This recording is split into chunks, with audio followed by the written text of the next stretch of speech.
Bien. Je souhaiterais tout d'abord remercier Victor Stoïkita de l'aimable proposition qu'il m'a faite de venir dialoguer avec lui sur le thème de l'Europe et du paradigme de la texture, du tissage, du tissu. C'est du moins ce que j'ai pris en considération à partir de la leçon inaugurale que vous avez sans doute suivie. Et je le remercie d'autant plus qu'il sait que mon travail en cours ne correspond pas a priori à cette problématique. Il porte en effet, comme on vient de le dire, sur les monuments au roi de France dans l'espace public à l'époque moderne. Ce qui veut dire, pour faire une allitération un peu facile à vertu pédagogique, plutôt sur le lieu que sur le lien.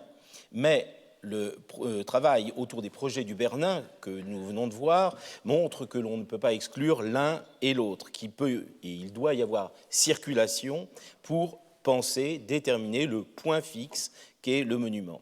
Un aspect des Jeux, donc, la notion d'Europe invite à penser le rapport complexe entre le un et le multiple, l'Europe, les différents pays, le semblable et le différent, l'homogène et l'hétérogène. Et ces questionnements ont tous à voir avec la question du monument royal en tant qu'il est image de pouvoir, car il doit produire, il doit montrer l'unité, celle du monarque, celle du pays, le tout à l'intérieur d'un ensemble stable de références qu'on peut à bon droit appeler l'Europe, car c'est en effet à elle que l'on se réfère pour définir un degré de notoriété, un haut degré de quelque chose. Ainsi, pour le Bernin, tel que décrit par Chanteloup, que nous avons suivi pas à pas, il est le plus habile homme de l'Europe, ce Bernin. Il travaille pour le plus noble palais de l'Europe, et quant à son buste, il n'y aura rien de pareil dans l'Europe. Il y a donc ancrage dans une culture commune dont le tuf est, pour l'imagerie profane qui va me retenir, l'Antiquité gréco-romaine, se traduisant par le règne sans partage, pour le monument royal dans l'espace public, de l'effigie sur un piédestal. Et je vous donne ce que vous connaissez bien, la terrible copie en plomb du monument équestre à Louis XIV par le Bernin. Cette victoire de l'unité, donc, se manifeste dans la structure même, où un individu est accompagné par la pluralité de ce qui vaut comme des attributs. Dans un premier temps, la montagne, qu'il correspondait à l'ensemble des obstacles contre lesquels il avait à lutter, donc des attributs, et sur cette approche logique qui est la mienne, je vous propose de l'associer à ce qu'on appelle depuis Aristote la logique des prédicats, c'est-à-dire une proposition, un thème, ce dont on parle, un prédicat, ce qu'on en dit, et à propos même du monument en tant que tel, on va le commenter comme si le monument en soi, c'était évident, et ça ne l'est absolument pas. Or, cette question de l'évidence est essentielle sitôt que l'on parle de pouvoir, puisque le pouvoir tend à se présenter toujours comme évident. C'est normal, je dirige la France. Vous voyez à qui je pense. En opposition à cette fausse unité, la pluralité. En opposition au semblable, l'idiosyncrasique, le vernaculaire. En opposition à l'homogénéité, il faut pouvoir penser l'hétérogénéité. Et je reprendrai notamment cette notion qui est peu employée en histoire de l'art, parce que Furtière, dans son dictionnaire universel, donne une définition qui m'intéresse. Les corps naturels sont homogènes, les corps artificiels le sont de parties hétérogènes ou de qualités différentes, comme un bâtiment de pierre, de bois, etc. Donc, ce dont nous avons parlé, ces artefacts que sont les monuments, ils sont effectivement hétérogènes, et comment ces éléments hétérogènes vont-ils donner cette image d'unité. Et c'est d'autant plus nécessaire que ces monuments extrêmement complexes font appel à toutes sortes de compétences, architectes, sculpteurs, maçons, marbriers, etc., qu'ils sont vus sous des angles différents, qu'ils correspondent donc à des intérêts différents. Et je prendrai au sérieux ce terme d'intérêt en ce qu'il permet d'articuler l'investissement personnel d'un certain nombre d'individus et puis la question de l'attention que l'on porte. Et cette question de l'attention au monument, on sait depuis Musil qu'elle est paradoxalement tout à fait problématique lorsqu'il parle de ces monuments, pour ainsi dire, imperméabiliser à notre attention. Combien sommes-nous à regarder la statue qui est juste devant le Collège de France? Bien. Et donc cet enjeu sur l'intérêt à la fois personnel et perceptif, eh bien, me semble intéressant. Alors, vous allez dire que j'aime un peu trop les notions philosophiques, mais c'est surtout qu'on utilise les grands esprits pour essayer de classer les choses, ces phénomènes complexes. Et là, je m'appuierai sur Kant, qui dit quoi dans La raison pure? Troisième analogie à propos de l'expérience, il dit qu'il faut penser ce qu'il appelle en allemand la Gemeinschaft, hein, la communauté, peut-être. Qu'est-ce qu'il veut dire? Il dit qu'on essaie de penser quelque chose. Par exemple, est-ce que j'ose dire, ce pupitre, je peux le décomposer en parties pour l'étudier, et puis je peux le considérer dans sa totalité, dans l'impression générale qu'il dégage. Eh bien, dans son langage, il y a d'un côté ce qu'il appelle le commercium en latin, c'est-à-dire qu'il traduit par une communauté dynamique, hein, dynamische Gemeinschaft, c'est-à-dire les liens qui s'opèrent, que je vais opérer entre les différentes parties. Et pour ce qui est d'un monument, c'est...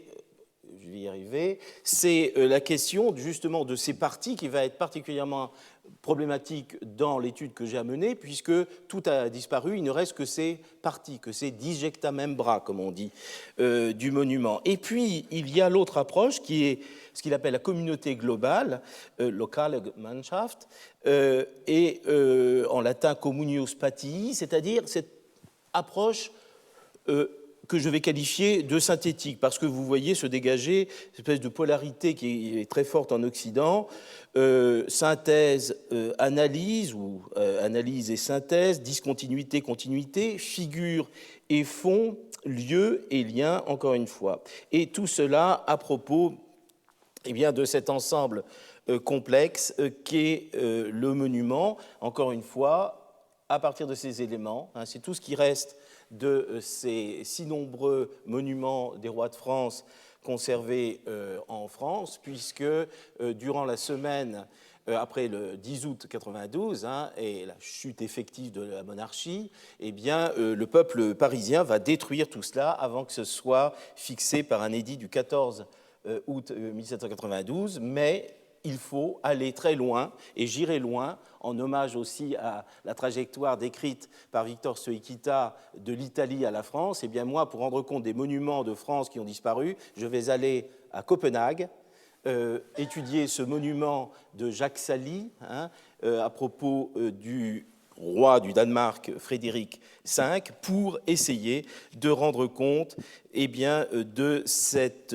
triple hétérogénéité que je vais essayer de décrire, hétérogénéité dans le processus de création, les différents acteurs, hétérogénéité interne, on va le voir, du monument lui-même, et puis la pensée eh bien, d'une expansion à partir de ce monument, toujours à partir d'éléments différents qui sont censés dire, paradoxalement, l'unité du pouvoir. Donc, premier point, ce qui concerne le processus de création, cette unité que l'on doit poser sitôt que l'on parle du pouvoir, et là aussi, à des fins didactiques, mais je ne sais pas si c'est très efficace, je vous demande d'être attentif à la formule qu'on a tendance à employer, est-ce qu'on va dire un monument du roi ? Je crois qu'on va dire plutôt le monument du roi. Et cet article défini, dit beaucoup de choses en lui-même. Hein. Si on fait un tout petit peu de sémantique, hein, on entend dans le terme son étymon, son origine latine, ille, qui est à la fois une valeur déictique, hein, c'est-à-dire quelque chose que l'on montre, et qui correspond au fait que c'est fait pour être vu, selon le registre de l'évidence que j'ai évoqué, dans lequel vous entendez à la fois une dimension logique, hein, il n'y a pas besoin d'expliquer les choses, et une dimension visuelle, c'est sous nos yeux, c'est patent, comme on dit. Et puis, une autre valeur de cet étymon illé, qui est présent également en français, c'est la valeur laudative, hein, quelque chose de bien, de grand, et c'est effectivement ce qui est associé à une dimension fondamentale de la culture occidentale présente le monument, c'est la question de l'excellence, du haut degré. et depuis Vasari, les più eccellenti, scultori, pittori, etc. Et dans cette logique de l'excellence, eh bien, on fait venir le meilleur sculpteur possible, en l'occurrence le Bernin, en France. Et c'est à cause de cela aussi qu'un Sali va pouvoir se retrouver de l'autre côté en prenant donc appui sur des réalisations considérées comme parfaitement réussies, en l'occurrence l'ancienne version du monument Henri IV, pas la version de Lemot actuelle qui date de la Restauration, mais l'ancienne version qui est une collaboration, puisqu'il faut mettre l'accent là-dessus, cette hétérogénéité de l'équipe qui est à l'origine de tout cela, Gian Bologna, puis Pietro Tacca, et puis un projet global d'un dessinateur qui s'appelle Cigoli, et puis ensuite des Français, Franqueville, Thomas Boudin, etc. La liste est longue et j'insiste parce que c'est, encore une fois, une œuvre collective qui permet de réaliser quoi ? Eh bien, quelque chose qui s'appuie sur des modèles, en l'occurrence ici le Marc Aurèle, et ça nous renvoie à une des premières acceptions de cette Europe que Victor Stoïkita nous invite à méditer. Eh bien, ce serait notamment ce lien avec des paradigmes antiques qui est ici présente, et puis ensuite, eh bien, ce que fait l'homme qui envoie en France à sa cousine Marie de Médicis le cheval, en l'occurrence Ferdinand Ier, grand-duc de Toscane, qui lui-même est honoré ici, et puis, je vous l'ai dit, ce Cardi, qui se fait appeler Cigoli, qui propose un ensemble qui ne sera pas respecté. Vous voyez à quel point c'est une œuvre, je ne sais pas si j'ai la main, non, pour pointer au milieu les harpies maniéristes qui vont disparaître et qui posent la question de l'adéquation à des goûts nationaux à l'intérieur de cette circulation générale des modèles. Et puis, par ailleurs, eh bien, ce qui se manifeste sous la forme de l'introduction de notre affaire d'Europe à l'intérieur même du monument. C'est-à-dire que la question est à poser, évidemment, dans l'équipe constituée par l'ensemble de ceux qui collaborent au projet, mais aussi dans le cas même où l'équipe est plus resserrée, ici Jules Ardouin-Mansart, l'architecte, pour la structure générale, Girardon pour la sculpture, eh bien, penser notre affaire d'Europe sous la forme telle qu'elle est ici, d'un motif, vous la voyez à gauche, avec la tiare et la couronne, selon une iconographie là aussi stable à l'échelle de l'Occident, puisque dans cette allégorie de l'Europe de Corrado Giaquinto, vous retrouvez le même type de composition.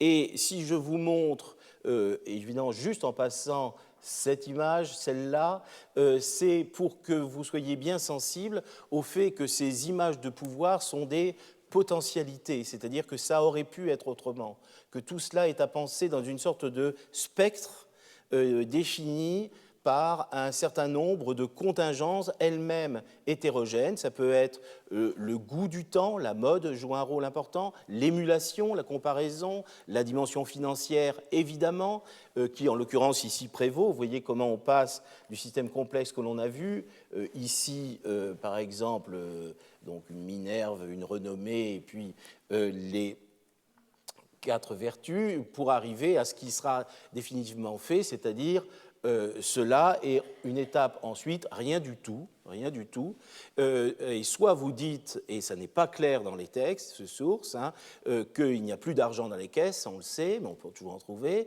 soit il s'agit d'une nouvelle esthétique, de l'épure, de la sobriété, de la prise de distance vis-à-vis du bavardage considéré comme indécent qui régnait place des Victoires en 1686, et qui a été très très mal reçu, pour le coup, à l'échelle de l'Europe. Donc, dans le spectre large de ces possibles liés à un processus de création complexe, à peu près dans tous les cas, eh bien, vous le voyez, Sali lui-même, qui nous offre une statue absolument dans l'état dans lequel elle était lorsqu'il l'a achevée, eh bien, mais cette période très longue de 18 années pour réaliser cet ensemble. Et cela traduit assez le degré de complexité lors même que nous sommes dans un cas de figure relativement simple où le sculpteur est l'inventeur, comme on dit, de l'ensemble du projet, responsable et de l'effigie et du piédestal et du programme du piédestal. Eh bien, tout cela reste très complexe. Alors, là aussi, il s'agit de ressentir toutes les tensions qui sont présentes derrière cela, puisque ça aurait pu être tout à fait différent. En l'occurrence, un Allemand, mais le Danemark et l'Allemagne sont très très proches. Tous les dirigeants réels du Danemark sont allemands à l'époque. Et ici, ce Karl Markus Tuscher propose une version qu'on dirait pudiquement berninesque, pour le coup, avec des enrochements à la base, une fontaine de fait, avec la dimension édilitaire, comme on dit, d'utilité de la fontaine, et qui ne sera pas acceptée. Et ce que l'on voit dans les textes qui ont été conservés, c'est par exemple ceci, vous voyez, ça se passe entre Allemands, Bernstorff et Wasserschlebe, qui très précisément demande, donc à Bouchardon qui est en train de réaliser la statue de Louis XV en France, s'il peut venir, et ensuite le critère que vous croyez le plus habile, quand je vous parlais du modèle de l'excellence, on choisit toujours l'excellence, eh bien c'est un des critères qui est ici utilisé, et puis du coup Sali sera accepté par l'administration locale. Il souhaite, et l'on souhaite, qu'il se rende sur place, notamment pour cela. On reprend la question développée par Victor Stoïkita de la ressemblance. On va faire un portrait le plus ressemblant possible. Et on va le faire de façon à ce que le modèle lui-même, le roi, puisse l'examiner. L'esquisse et les modèles qu'on ne saurait transporter seront vus et examinés par le roi même. Et c'est ce qui légitime la venue à Copenhague de l'homme en question. Et pour le portrait, au reste, il faut bien que celui qui doit faire la statue du roi fasse auparavant lui-même son buste et son portrait afin de ne pas manquer la ressemblance. Donc, nous sommes dans un ensemble tout à fait cohérent. On aurait tendance à dire que l'affaire est faite autour de la figure du roi. Or, sitôt que l'on regarde un petit peu les textes, on se rend compte que ce magnifique personnage, encore une fois, repris d'un point de vue morphologique des plus grands modèles et des plus grands dirigeants, effectivement, de l'Antiquité, Marc Aurèle, et du présent, eh bien, c'est un ivrogne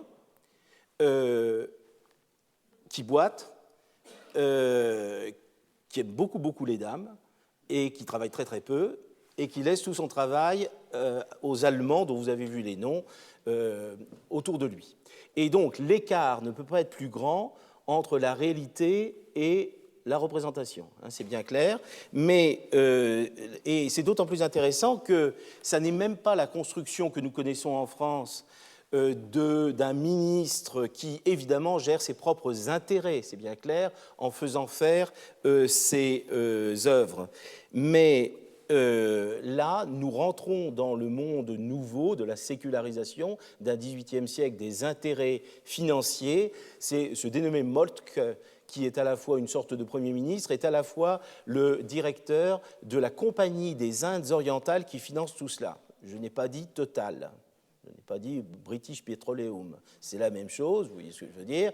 Nous sommes dans le cadre de ces étranges, toute comparaison est stupide, pardonnez-moi, mais dans le cadre de ce rapport au pouvoir qui est tout à fait différent, avec un pouvoir économique qui est désormais extrêmement présent, lié aux politiques, de façon à définir, eh bien, une toute autre entité que celle du monument tel qu'on le considérait jusqu'ici. Alors si je le mets en rapport avec un monument un peu plus tardif proposé par le grand sculpteur Houdon et un architecte Jaillet de Savo pour Brest, eh bien se pose la question de justement ce que l'on va choisir comme lieu, et là aussi c'est pour montrer les tensions, hétérogénéité, les tensions qui peuvent exister entre des pouvoirs différents, en l'occurrence le pouvoir central et le pouvoir local.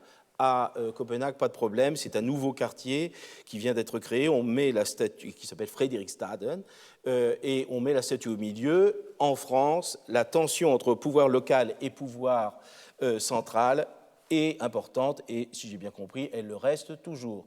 Et également, ce qu'il faut prendre en considération, c'est ce que je vais associer à Daniel Defoe, que vous connaissez bien pour Robinson Crusoe, mais qui est l'auteur de ce petit ouvrage extrêmement important qui s'appelle An Essay upon Projects de 1797, qui dit quoi? Eh bien que désormais, le rapport au temps, le rapport à la réalisation de quelque chose est différent, une individualisation des initiatives. Project, c'est avant tout de faire de l'argent, hein, les différents moyens de faire de l'argent. Project. Mais c'est en même temps un modèle économique nouveau, hein, c'est le capitalisme qui se met en place, libéralisme au sens le meilleur ou le pire, initiative personnelle permettant de réaliser telle ou telle chose. Et Daniel Defoe thématise tout cela dans ce petit ouvrage qui me semble correspondre à l'efflorescence des projets, réalisés ou non, que l'on connaît tout au long du XVIIIe siècle. Alors dans quel cadre? Eh bien, de celle d'une hétérogénéité du monument lui-même, mon deuxième point, et c'est mal parti pour simplifier, puisque vous voyez que Jean Chapelain, qui était l'homme qui avait la liste des pensions sous Louis XIV, c'était pas rien, vous voyez, quel argent on donne à qui, etc. Donc, il va en fait fonder plus ou moins en 63 la petite académie, la future Académie d'inscription et belles-lettres, et il propose tout cela, vous voyez, comme moyen de dire la gloire du roi. Pyramide, colonne, statue équestre, colosse, etc. Vous voyez où on est, nous, si j'ose dire, statue équestre, ça n'est qu'une forme parmi tant d'autres pour dire la gloire du roi. Et si les choses n'étaient pas suffisamment complexes comme ça, il faut prendre en considération tout ce qu'il y a derrière d'un point de vue de la posture adoptée par les artistes, hein, le fait qu'ils parlent de partie des arts, la composition, le coloris, le dessin, etc., qu'ils parlent de partie, cette fois sans eux, partie des arts féminins, partie sans eux. Le parti, c'est l'orientation générale, c'est la conception générale que l'on a. Et vous voyez, sans tomber dans l'abysse des jeux de mots multipliés, mais quand même, hein, toutes ces parties disent bien la complexité de la chose aux différents stades, me semble-t-il, que nous avons à rendre compte. Et la question du tout ensemble qui vaut pour la composition générale, mais aussi ce qu'on appelle l'ensemble à l'échelle de la figure, cette tête est bien ou mal ensemble, et bien tout cela affecte à l'intérieur même la représentation. Et cela correspond à quoi? À la grande idée d'une unité liée à une maîtrise. Hein. L'unité n'existe pas en tant que telle. Le roi est un grand roi parce qu'il se maîtrise. Et le petit cheval de Dürer, ça n'est jamais que l'image, hein, on parlait de psychomorphe, d'objets psychomorphes, en voilà un, c'est l'ensemble des instincts qu'un individu de qualité doit être capable de dominer, et avant tout, évidemment, un roi, noblesse oblige. Et dans tout cela, eh bien, l'écho du célèbre vers de Cinna de Corneille, hein, « Je suis maître de moi comme de l'univers », résonne très fortement. Il faut peut-être entendre la suite, hein, qui est moins connue. « Je le suis, je veux l'être ». Ouh là là, un volontarisme problématique qui veut dire que le magnifique énoncé du premier temps, « Je suis maître de moi comme de l'univers », comme on dit dans ces cas-là, c'est prescriptif, est-ce que c'est descriptif? Bien.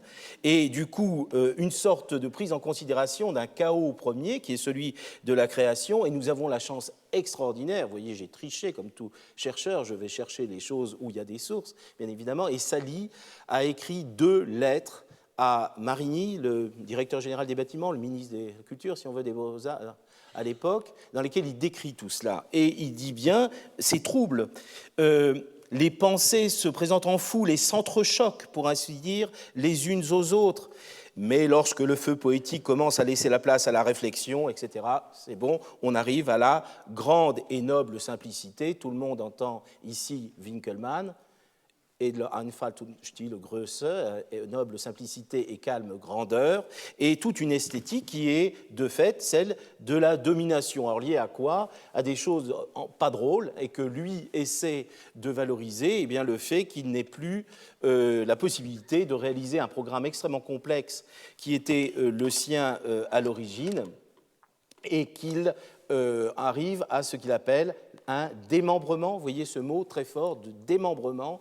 Ces parties qui étaient faites pour être unifiées sont à nouveau dissociées, selon une métaphore qui dit, je crois assez bien, la violence de ce qui se passe ici.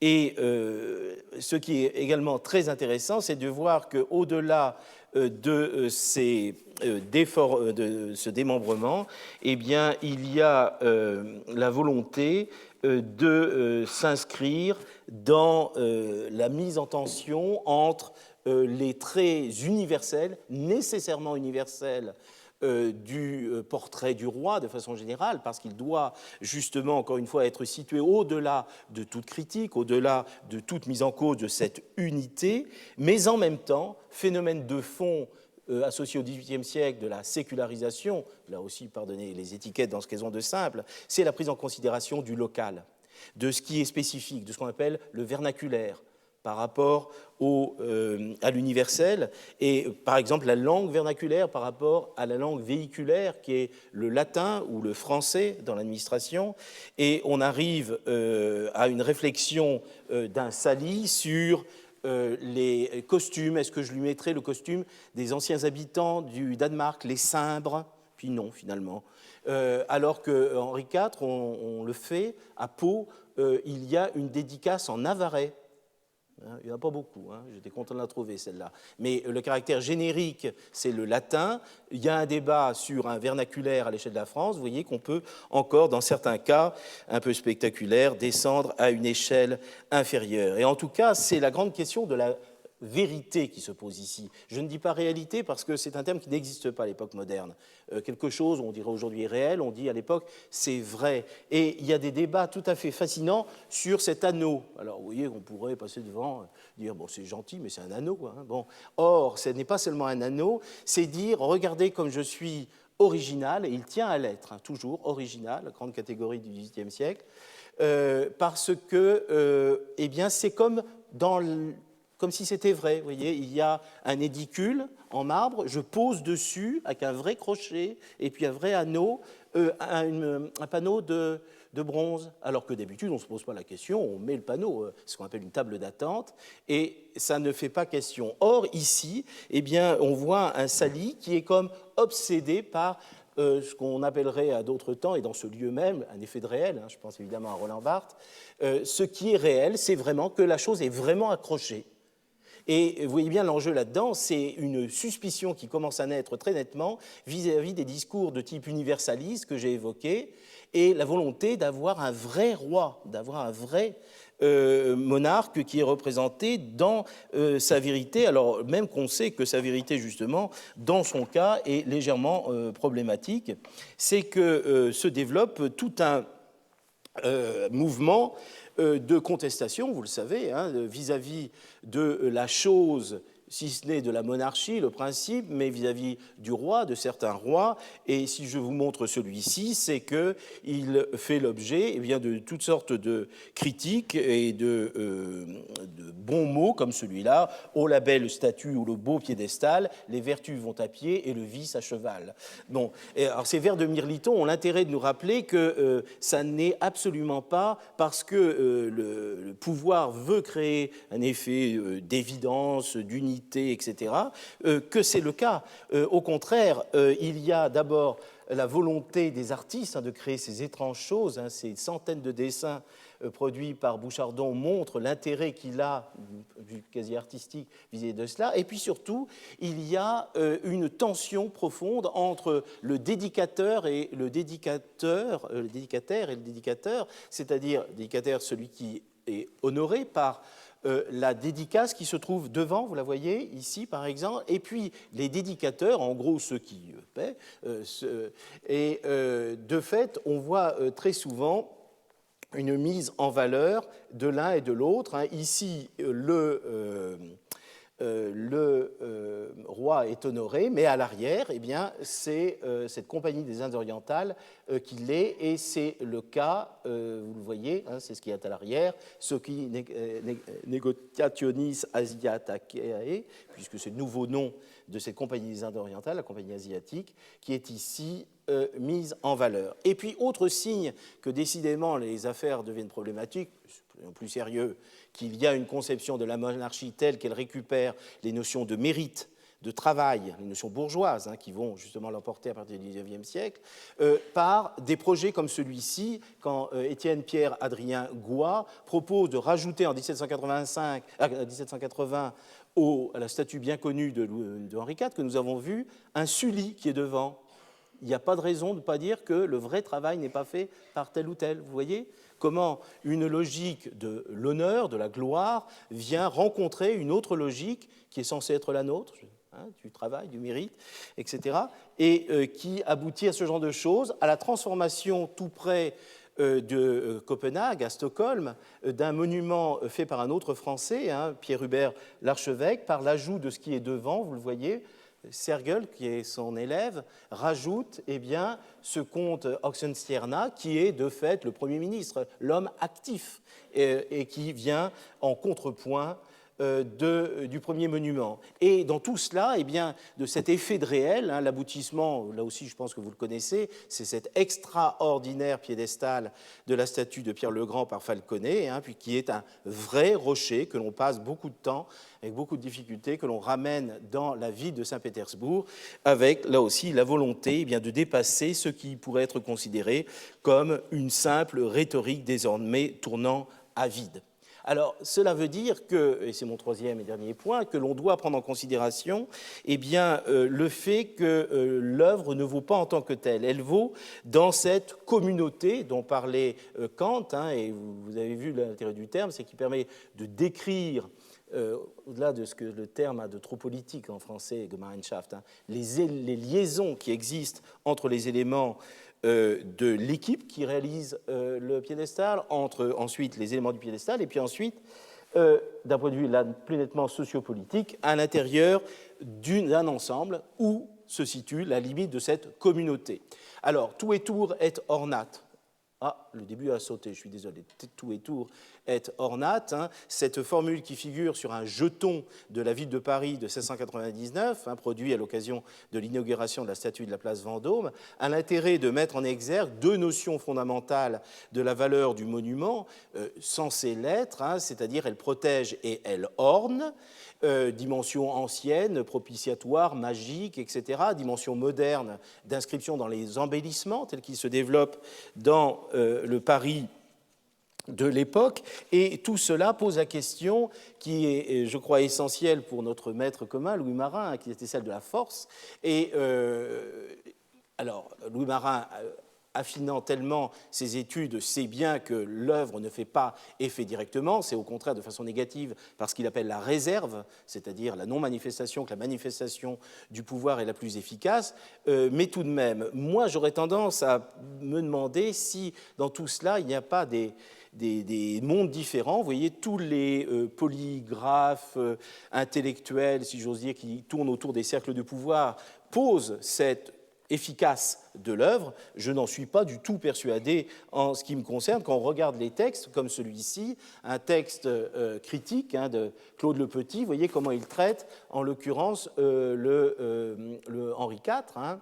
Il faut aussi que je te raille, vieux héros califourchonné, pourquoi sers-tu là, roi berné, de passe-temps à la canaille, les gens étant autour souvent de ce monument, comme aujourd'hui. Donc, encore une fois, une attitude critique qui oblige à prendre une grande distance vis-à-vis de ce qui est posé comme la maîtrise, et j'ai choisi un exemple en rapport avec l'Europe, hein, puisque c'est ce bas-relief où l'on voyait, place des Victoires, Louis XIV associant l'Europe assise et la paix qui arrive hein, pour l'Europe, et également la nécessité du coup de penser quelque chose correspondance, si je reprends la dichotomie proposée par Kant, cette communio spatii, cet accord qui se fait entre les jours, et de fait, à partir du point qui est le monument, la manière dont on pense le lien qu'il a avec son environnement. Lien centrifuge et centripète. Centrifuge, pourquoi? Le roi voit comme Dieu, il voit tous ces sujets. Centripète, on voit le roi, on lui rend hommage lorsque l'on passe. Mais pourquoi est-ce que j'en suis à citer ce passage que, pour le coup, Louis Marin aimait tant, c'est qu'on rentre, je crois, peu à peu dans une autre logique au sein de laquelle on ne se satisfait plus de cette accumulation hétérogène, vous voyez, de motifs gratifiants, les bas-reliefs, les inscriptions, les statues. Non, c'est la question de la continuité. Comment le monument s'intègre dans cette continuité, vous voyez, qui est celle du monde dans lequel nous vivons, la continuité de l'immanence, comme on dit, en opposition avec cette obsession de la transcendance sur un modèle chrétien, un modèle religieux, qui prévaut lorsqu'on parle du roi. Et se rappeler la naissance du calcul infinitésimal dans la deuxième moitié du XVIIe, cette idée d'une continuité des perceptions, de cet effet, on dirait, de zoom avant, vous voyez, que décrit Pascal ici, à partir de la totalité qu'est la campagne, et puis après on se rapproche, les maisons, les arbres, les feuilles, etc., les fourmis, les jambes des fourmis,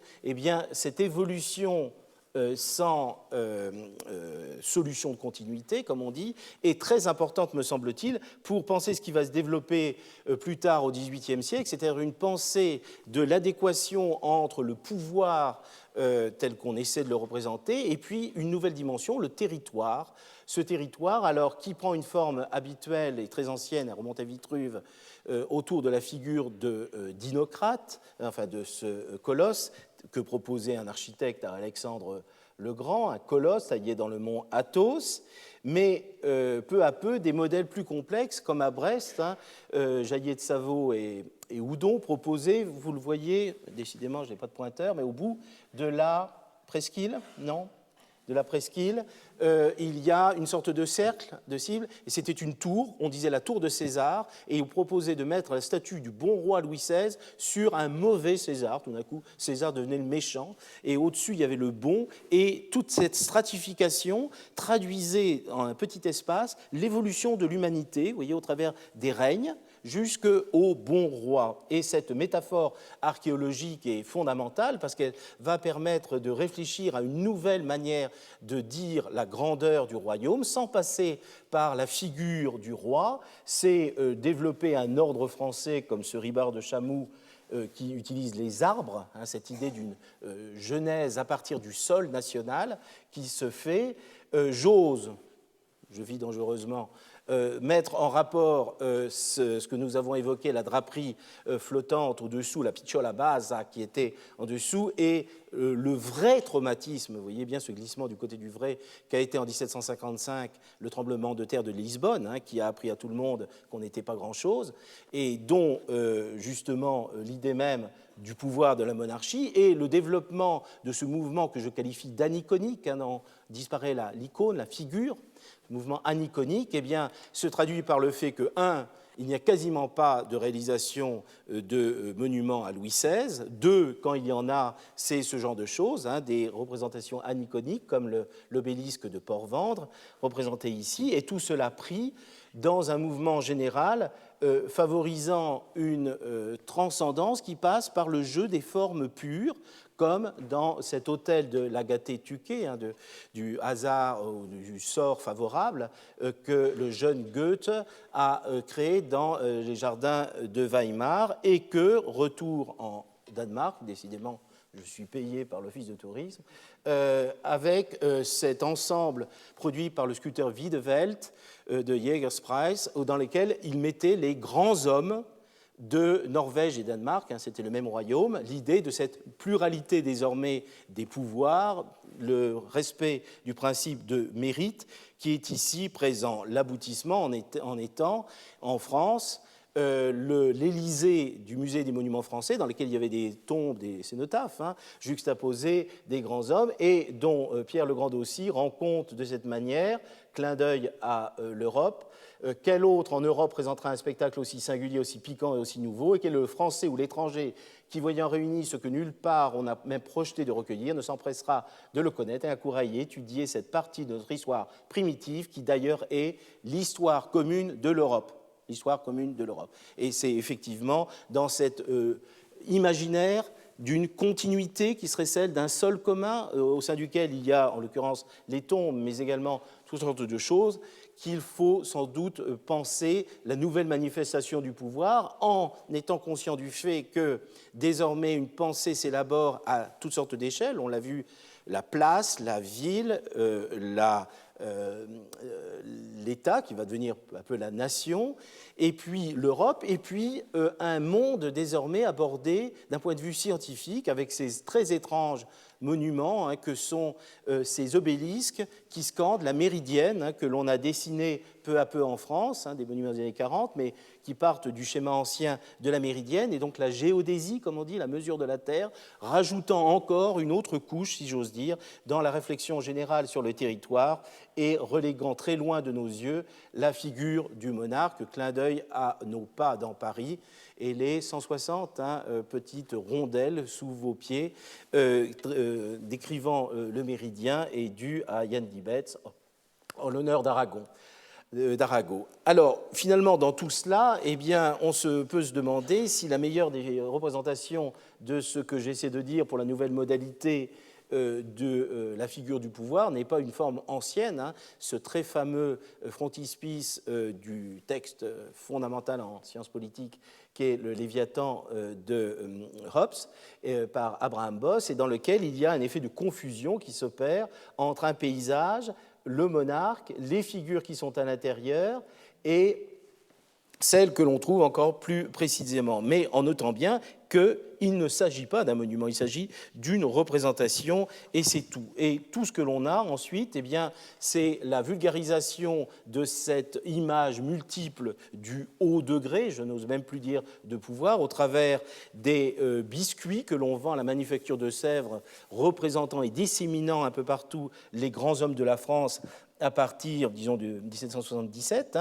et tout cela, eh bien, se retrouvant au sein de ce grand mouvement qu'on appelle la Révolution française, dans lequel se pose désormais en position de pouvoir cet acteur collectif qui est désormais présent, qui transcende, je crois, les oppositions entre homogénéité et hétérogénéité, la différence des individus étant dépassée au sein de cet ensemble, de cette sculpture négative, si j'ose dire, qui est le creusement du cirque à l'antique, rassemblant 300 000 personnes le 14 juillet 1790, et dans lequel eh bien, tout le monde participe, ces dames de qualité et le roi et sa pioche. Et cette espèce de renversement qui s'opère par lequel eh bien, il y a un monument qui n'en est pas un, une figuration qui est absente. Sur l'autel, il n'y avait aucune figure, il y avait juste la référence à un être suprême, enfin, on ne disait pas comme ça, et au mieux, s'il y a des figures, vous les voyez très nombreuses au-dessus de cet arc un petit peu extraordinaire que l'on voit au-dessus.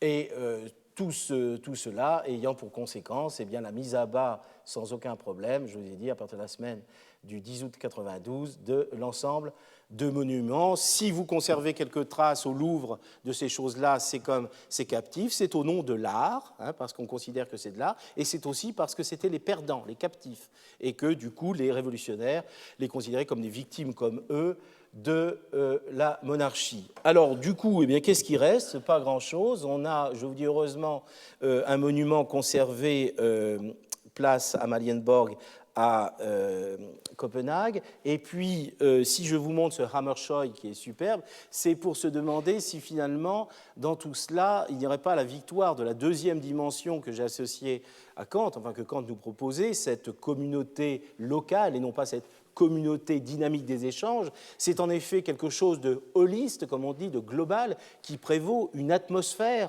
une ambiance troublante. Toutes ces choses étudiées par des grands savants, Erika Orbach et autres, cette atmosphère qui prévaut pour dire quoi? La distance vis-à-vis d'un pouvoir qui est délaissé par qui que ce soit. Vous voyez, c'est totalement désert alentour. Et du coup, eh bien, il nous reste peu de choses pour essayer de nous retrouver dans tout cela.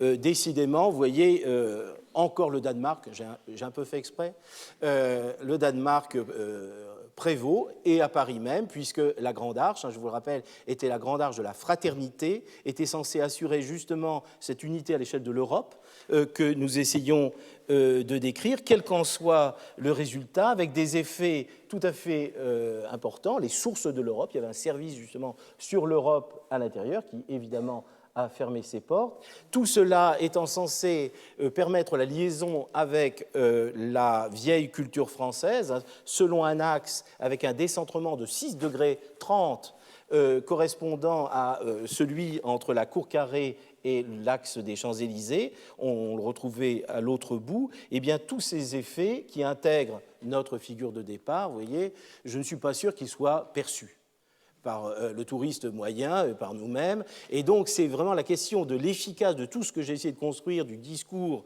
sur sur le monument œuvre d'art, dans l'ensemble de ces réalisations qui pose problème, savoir quelle est la bonne échelle. Est-ce que c'est, encore une fois, la place, la ville, le pays, l'Europe, ou autre chose, selon quel régime cet échange, ce commercium, au contraire cette fusion, cette communion, donc une impossible et nécessaire communauté que serait l'Europe, mais à quelle échelle, encore une fois, est-ce que c'est l'Europe ou est-ce que c'est le monde? Je vous remercie.